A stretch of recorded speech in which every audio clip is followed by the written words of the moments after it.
안녕하세요. 상식이 도인되는 지식스쿨 최 기자입니다. 오늘은 이상스쿨에서 뜨거운 관심을 받았던 소식을 모아봤습니다. 우리나라 전통음악인 국악의 대중화, 더 나아가 세계화까지 이뤄낼 수 있는 기회를 맞았습니다.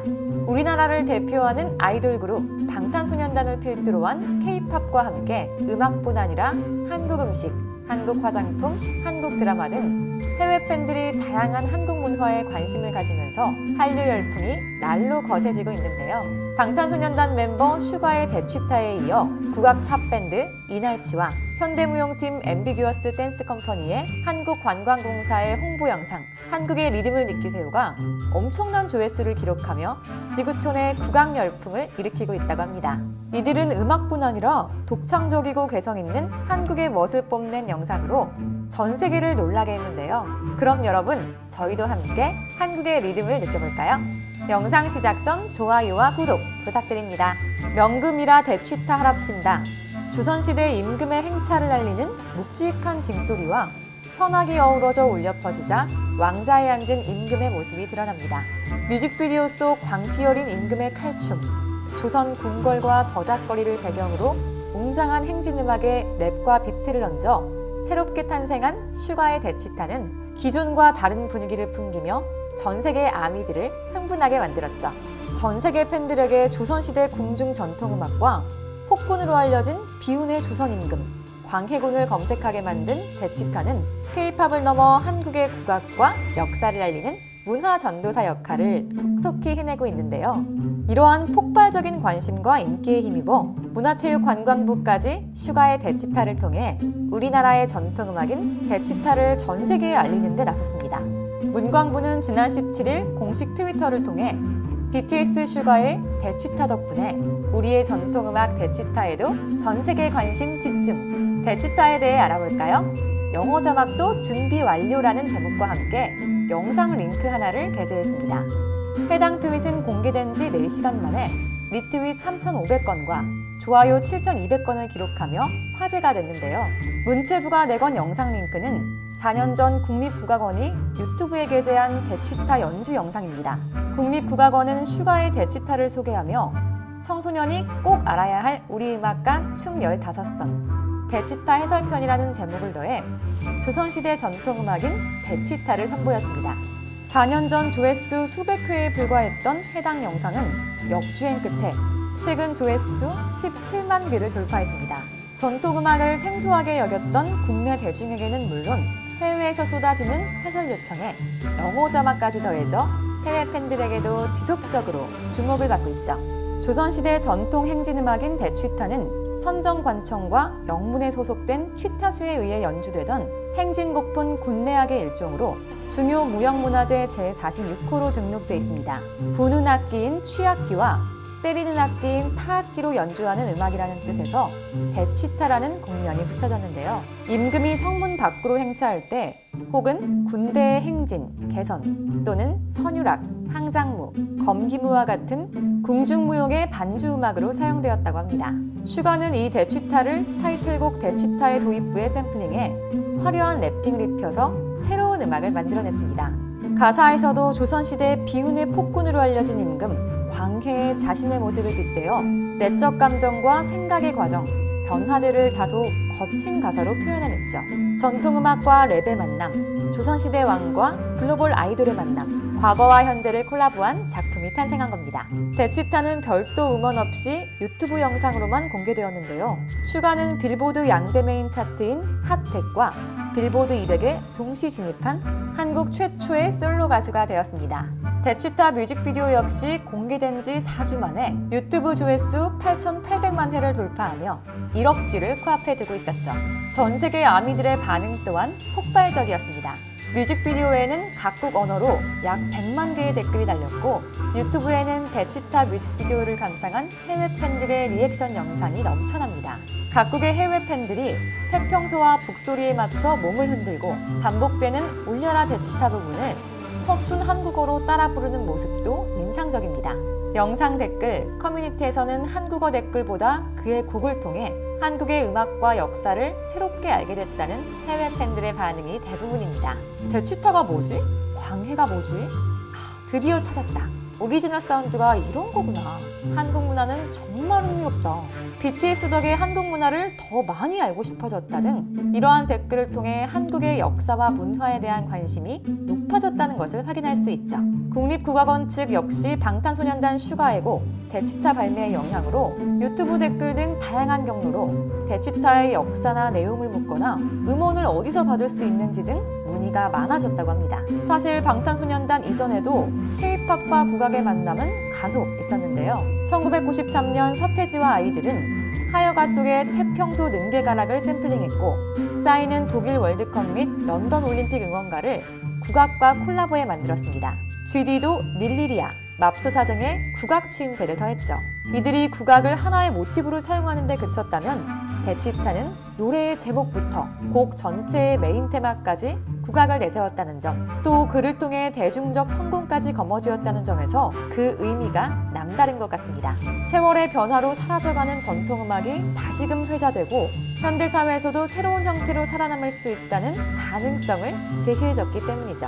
K-팝의 정체성과 한국인으로서의 자긍심을 세련되게 표출하고자 하는 방탄소년단과 빅히트 엔터테인먼트만의 철학이 돋보입니다. 1984년 음원을 요구한 것부터 오리지널리티에 대한 천착을 드러냅니다. 슈가는 직접 대치타 소재를 선택했고 사각 세트를 고집했다고 합니다. 법무 장면에도 명인이 제작한 환도를 사용했다고 하네요. 대치타에 대한 전 세계적인 사랑의 슈가는 대치타에 대해 학교에서 배웠다. 왕의 행차를 위한 군대 음악이 아미와 잘 맞는다고 생각했다. 여러 음원 중 국립국악원의 1984년 버전이 가장 멋있어서 해당 음원을 요청했다며 작품의 탄생 비하인드 스토리를 공개하기도 했습니다. 이렇게 방탄소년단과 슈가가 자신들의 뿌리를 있는 그대로 보여주려는 시도는 음악계 전체에 화두를 던졌습니다.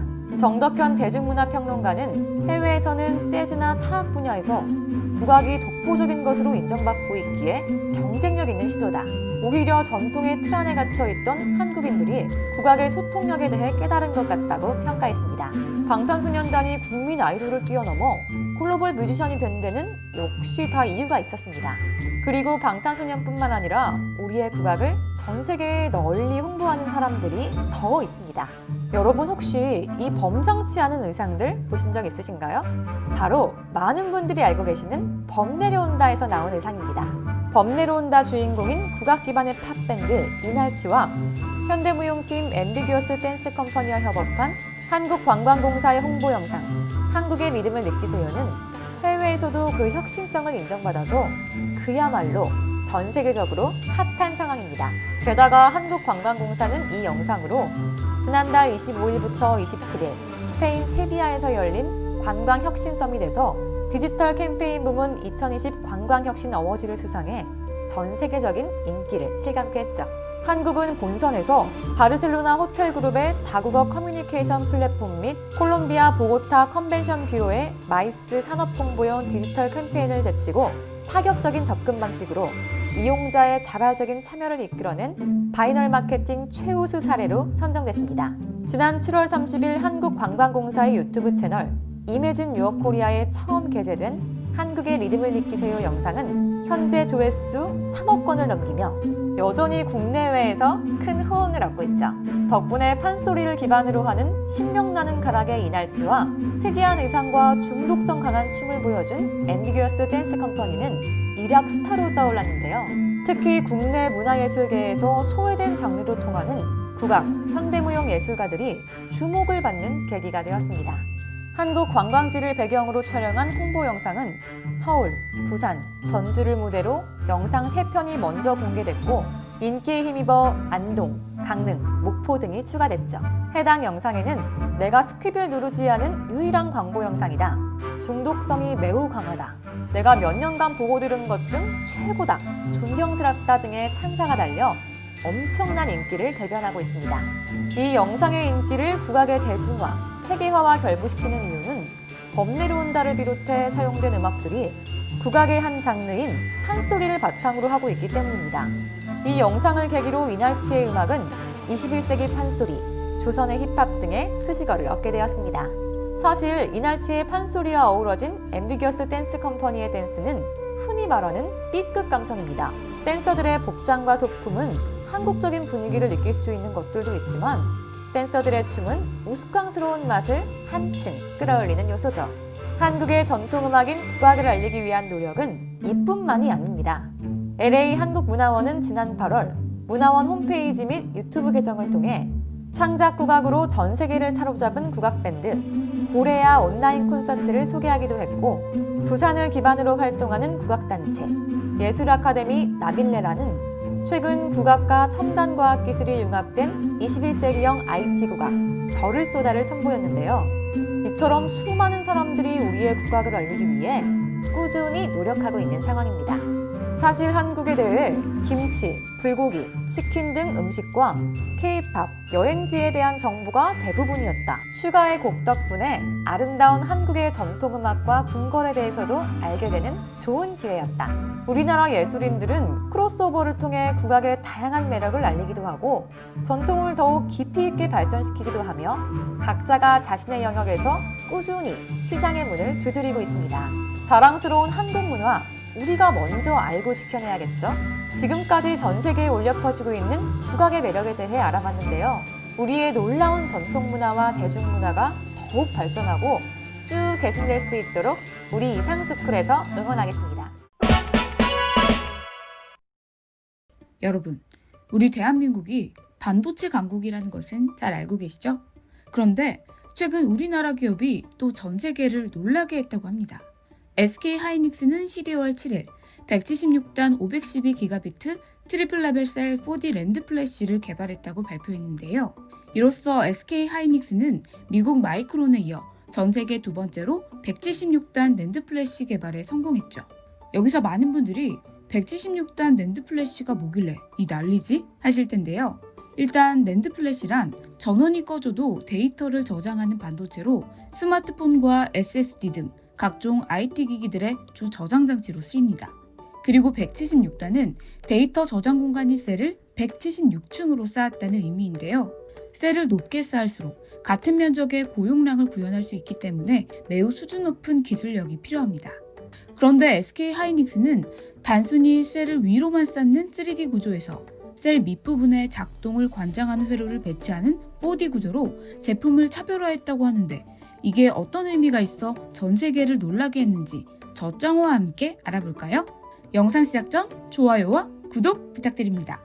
SK하이닉스는 지난 10월 20일 공시를 통해 10조 3,104억 원의 인텔 랜드 플래시 사업 부분을 인수하는 내용의 계약을 체결했다고 밝혔는데요. 과거 삼성전자가 하만을 9조 3천억 원에 인수했는데 이번 SK하이닉스 인수 합병은 한국 기업 역사상 최대 규모의 M&A 규모라는 것도 눈여겨볼 만한 점입니다.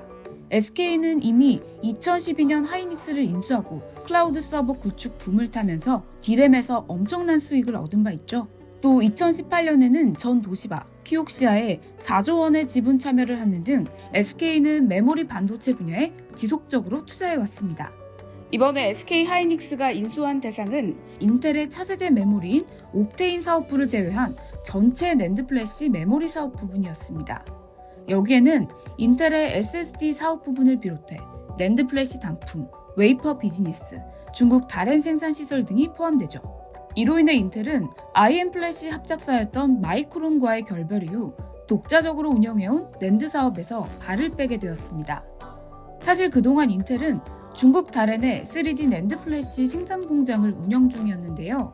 인텔이 D램 공장을 매각한다면 인텔 사업 구조의 무게중심은 비메모리 반도체로 급격히 쏠리게 되는 겁니다. 한편 SK는 인수 계약에 따라 해당 영업 부분 및 자산을 두 번에 나누어 이전받게 될 예정인데요. 먼저 2021년 말까지 인텔의 중국 다롄 공장과 SSD 관련 IP와 인력이 해외 신설 예정인 SK하이닉스 자회사에 이전될 예정입니다. 2025년 3월까지는 낸드 플래시 메모리 IP, R&D 및 생산시설 운영 인력 등 낸드 사업을 맡게 되는 인텔의 자회사 지분이 SK하이닉스 신설 자회사를 통해 인수될 예정이죠. 이를 통해 SK하이닉스는 SSD 역량 강화 및 고부가가치 제품 포트폴리오 구축, 메모리 반도체 사업군 간의 균형 확보, 낸드 플래시 경쟁력 강화를 기대하고 있다는 큰 포부를 밝혔습니다. 특히 SK하이닉스는 낸드 플래시 사업 확대를 위해 인텔 낸드 부분 인수에 나선 것으로 보입니다.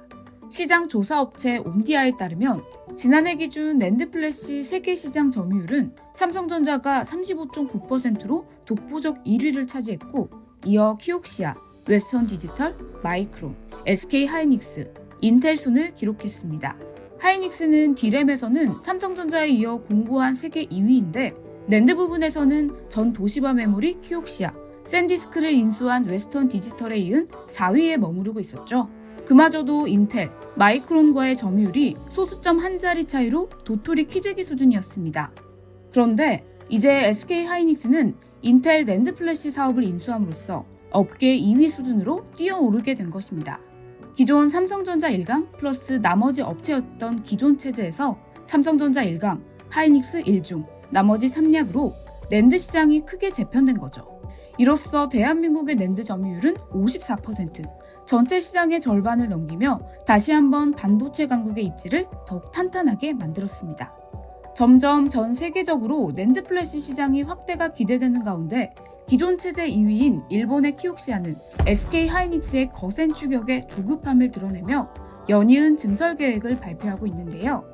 12월 14일 외신 및 업계에 따르면 키옥시아는 일본 기타가미 사업장에 두 번째 3D 낸드 제조시설 K2를 확장한다고 밝혔습니다. 키옥시아는 SK 하이닉스가 인텔의 낸드 사업 인수를 밝힌 지난 10월 11조 원을 투자해 신공장을 짓는다고 발표한 바 있죠. 두 달 새 두 차례의 증설 계획을 전한 셈입니다. 이번에 구축하기로 한 두 개 팹은 오는 2023년에서 2024년 사이 가동될 예정이라네요. 뒤늦게 더 많은 금액을 들여 시장 점유율을 회복하려는 모양새가 꼭 소 잃고 외양간 고친다는 속담을 떠오르게 만듭니다. 키옥시아는 미국 웨스턴 디지털과 기타카미 인근에 K1을 공동 운영하고 있는데, 양산은 이곳에서 지난 2월 개발한 빅스55를 양산하고 있습니다. 빅스55는 두 회사가 함께 만든 5세대 3D 낸드 기술을 적용한 제품으로 96단이 주력이라고 합니다. 여러분, 잊지 않으셨죠? SK 하이닉스가 미국 마이크론에 이어 이번에 176단 낸드 플래시 개발에 성공했다는 거. 키옥시아, 그리고 키옥시아와 연맹을 맺고 있는 웨스턴 디지털 모두 SK 하이닉스에 뒤처지고 있다는 겁니다. 그렇다고 키옥시아와 WD가 합병을 할 순 없습니다. 앞서 언급했다시피 당장 키옥시아 지분의 15%를 SK 하이닉스가 보유하고 있으니까요. 이런 상황마저도 예견했던 걸까요? 정말 대단합니다. 하지만 규모의 경제에서 밀리고 있는 나머지들도 곧 합종 연행을 하리라는 것 정도는 쉽게 예측할 수 있죠. 삼성, 도시바, WD, 하이닉스, 마이크론, 인텔의 6자 독점이라는 오랜 현상 유지를 SK 하이닉스가 깨버렸으니까요. 이렇게 5자 독점이 또 4자 독점이 되면 3자 독점으로도 갈 수 있겠죠? 웨스턴 디지털 플러스 마이크론이나 키옥시아 플러스 마이크론 등의 조합이 가능해 보이지만, 어느 쪽이든 하이닉스 플러스 인텔을 제치더라도 삼성에는 못 미치는 2위에 머무르게 된다는 거. 삼성은 반도체 사업의 글로벌 최강자라는 타이틀을 꾸준히 지키고 있습니다. D램 사업 부분은 이런 과정을 이미 거쳐서 삼성, 하이닉스, 마이크론의 3자 독점 체계가 매우 오랫동안 유지되어 왔습니다. 엘피다, 키몬다 등은 모두 망했으니까요. 사실 낸드 사업 부분은 3D 낸드가 등장하면서 기술적 난이도가 줄어 합병 시점이 더 늦어졌다고 전문가들은 분석하고 있습니다. 왜냐하면 그 전에 이미 기술적 한계에 부딪혀 뒤처지는 회사가 나올 수 있을 것이라는 예측들이 있었지만 실제로는 그렇지 않았기 때문입니다. 즉, 단순히 위로 쌓는 것이 아니라 계속 미세 공정화만 해야 했다면 중간에 고꾸라지는 업체 하나쯤 나왔을 것이라는 거죠.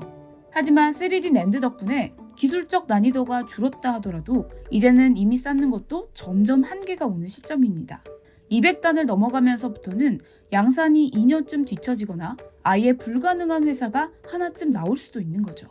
그런데 이 와중에 SK는 단순히 셀을 위로만 쌓는 3D 구조에서 셀 밑부분에 작동을 관장하는 회로를 배치하는 4D 구조로 제품을 차별화해 경쟁자들보다 우위에 있는 기술력을 선보인 겁니다. 게다가 2020년 SK 하이닉스는 엔터프라이즈 SSD 시장에서는 삼성을 가까스로 뛰어넘어 1위로 등극합니다. 블록앤파일스에 따르면 2020년 2, 4분기의 기업용 SSD 점유율은 삼성, 인텔, 하이닉스, WD, 키옥시아, 마이크론 순으로 하이닉스와 인텔을 합치면 39%가 됩니다. 다른 조사에서는 하이닉스의 점유율이 훨씬 낮고 인텔의 점유율이 더 높은 것으로 측정되는데 어쨌든 여기서도 합계 점유율은 1위가 됩니다. 인텔과 SK 하이닉스 양사 모두 인수로 인한 효과를 톡톡히 보고 있죠. 인텔은 80년대 일본과의 치킨 게임에서 대패하여 D램 부분을 일본에 처분했지만 수많은 특허와 관련 기술들을 지속적으로 발전시켜 왔습니다. 3D 메모리, 옵테인 메모리 등 차세대 반도체들을 지속적으로 개발해 고성능을 유지했지만 수율과 생산 단가 부분에서 경쟁력이 떨어졌고 일본과 한국의 고수율 생산력과 기술력에 밀려 세계 시장에서 메인으로 자리 잡지 못했었습니다. 그럼에도 인텔은 업계 최고 수준의 낸드 SSD 기술력과 쿼드 레벨 셀 낸드 플래시 제품을 보유하고 있다는 평가를 받아 기업용 SSD 시장에서 강세를 보여왔기 때문에 SK 하이닉스는 인수를 통한 시너지 효과를 더욱 기대하고 있죠. 낸드 플래시 사업의 원조인 일본의 전 도시바 키옥시아는 삼성에게 밀리더니 이제는 하이닉스에도 밀리게 되었습니다. 키옥시아의 앞날은 썩 좋지 않아 보이죠? 웨스턴 디지털이 키옥시아 인수를 성공했어야 하는데 이 두 회사는 기술 개발도 같이 하고 요카이치 공장도 같이 돌리고 이전부터 협력 체제를 이어왔으면서 인수 합병까지는 이뤄내지 못했네요. 양사가 힘을 합쳐도 100단 이상 낸드 기술 개발이 어려운데 굳이 따로 할 필요가 있을까요? 중국도 바짝 일본의 뒤를 쫓고 있는 마당인데 일본의 입장에서는 키옥시아가 합병을 해서 개발도 일어나고 규모의 경제까지 얻으면 일거양득이 됐을 텐데 안타깝게도 그걸 못한 거죠. 이와 반대로 시기적절한 인수합병으로 명실상부 메모리 반도체 세계 1위인 삼성전자에 이어 메모리 반도체 세계 2위 업체가 된 SK 하이닉스의 선견지명, 놀랍다고밖에는 표현할 길이 없네요. 인텔이 확실히 CPU에 집중하는 전략으로 보이지만 옵테인 메모리 분야를 아직까지 놓지 않고 있다는 것이 한 가지 아쉬운 점으로 꼽힙니다. 단순 낸드 플래시보다는 서버 쪽에 확실히 경쟁력이 있는 기술인지라 함께 인수를 하게 되었으면 좋았겠죠. 하지만 괜찮습니다. 치열한 기술력 다툼이 이어지고 있는 전 세계 반도체 시장에서 지금처럼 우리나라 기업들이 미래 핵심이 될 분야에서 우수한 기술력을 선보여 우리나라가 선전을 이어갔으면 하는 바람입니다. 영화 미나리가 관객들의 호평 속에 2021년 제93회 아카데미상 유력 후보로 떠오르고 있습니다. 일본의 도로사와 기요시, 가와세 나오미 등 거장 감독들의 신작과 나란히 제25회 부산국제영화제의 갈라 프레젠테이션 섹션에 초청된 미나리는 예매 오픈과 동시에 매진이 될 정도로 뜨거운 관심을 받았고 다수 매체와 관객들의 찬사를 이끌어냈습니다. 관객들은 따뜻하고 특별한 서사에 감탄하며 지지와 응원을 보냈는데요.